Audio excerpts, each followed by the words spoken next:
4 Mile Historic Park is absolutely gorgeous. It's such a great place to relive the past, especially for the younger generation who are born ready to Snapchat. They're getting ready to bring kids back to the Wild Wild West this weekend. And joining us this morning, I have Ariane and Kat. Good to see you guys. Thanks for having us. I love how Kat's dressed. Oh, so cool. So Ariane, first remind viewers where 4 Mile Historic Park is located at. Well, we're pretty centrally located in Denver for modern day standards. We are a little bit east of Colorado Boulevard, a little bit south of Alameda, right in the Glendale Cherry Creek neighborhood. Why is it called 4 Mile? Well, the house operated for many years as a stage stop for travelers coming into Denver on the Cherokee Trail, and it earned its nickname as the 4 Mile House for being 4 miles from the center of downtown. There you go, that makes sense. Yeah. And talk about what makes 4 Mile Historic Park a unique adventure for the entire family, not just for mom and dad. Sure, yeah. Well, it's a great place to have an outdoor adventure, outdoor experiences for kids and for adults. We are 12 acres of living history right in the middle of the city. We have been around, the house has been around since 1859, since before Colorado became a state. Wow. And it's so quiet, you would hardly know that you were standing in the middle of the capital city. I think that's probably why so many couples prefer to use the park as a venue for their wedding ceremonies. Oh, wow, I didn't know you could do that with wedding ceremonies. Yeah. That's really cool. You have something called the Wild West Kids. Yes. What's happening? That is a kids program happening this Saturday from 10 to 2. We are going to have a lot of great activities for kids to try out and really try to show them the pioneer experience from the perspective of a youngin' from the 19th century. Oh, watch out, youngins. Yeah. You're going to learn it's totally different than Snapchat and Instagram. And what other summer activities are being planned for kids? Well, right now, the education department is gearing up for another school year from fall to spring, and so that's why I've brought Miss Kat with me from the education department to talk a little about those programs. Kat looks fantastic. Talk about your clothing. Thank you, Denise. So this, I have to give a shout out to our amazing sewer group that we have on site. This has been handmade by volunteers at the park, perfectly suited to fit me, and it's just one representation of some fashion from the 1800s. So if you come to the park on our Free Friday, for example, you'll see a variety of diversity in different styles.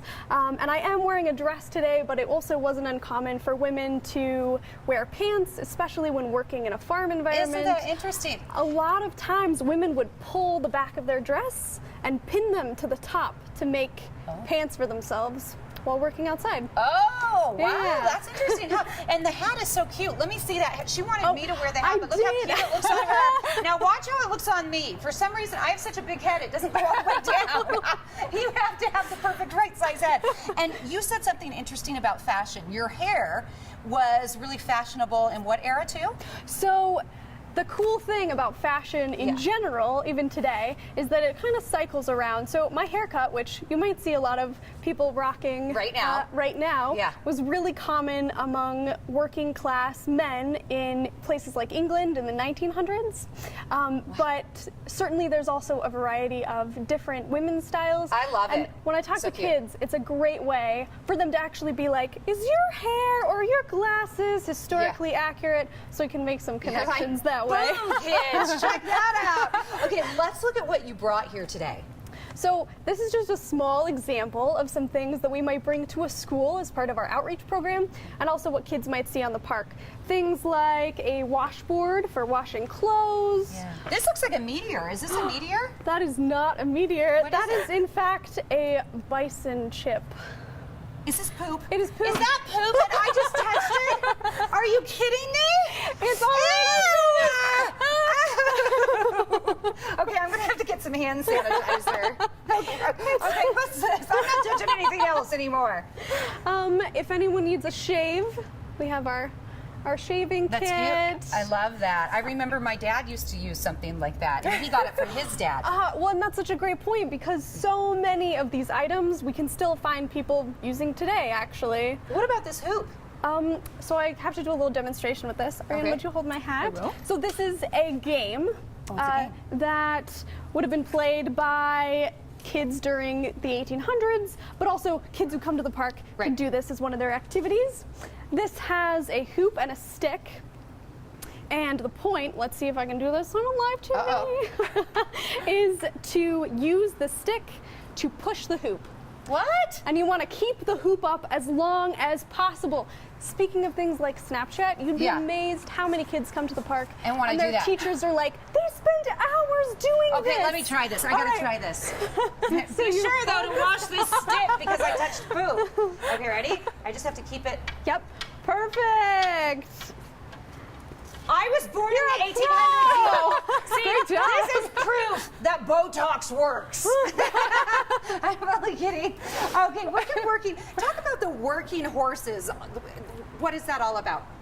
Well, we have horses on site that do many things for us, including pulling wagons. So one of the fun things kids and families alike can do when they come to the park is take a wagon ride around. How fun! And you can throw birthday parties and all kinds of good stuff too. Thank you, ladies. This has been a lot of fun. I appreciate that. Next time, warn me when there's poop here. Okay, 4 Mile Historic Park, located on the banks of Cherry Creek in Denver at 715 South Forest Street, is one quick stop you can make to leave the hustle and bustle of the city behind. Saddle up for the Wild West Kids. It's this Saturday, August 5th, from 10 a.m. to 2 p.m. Be sure to pack a picnic and wear your favorite Pioneer outfit. For all the details and cost, visit this website. Go to 4milepark.org. That's 4milepark.org. Admission includes a free horse-drawn wagon ride, which is really cool.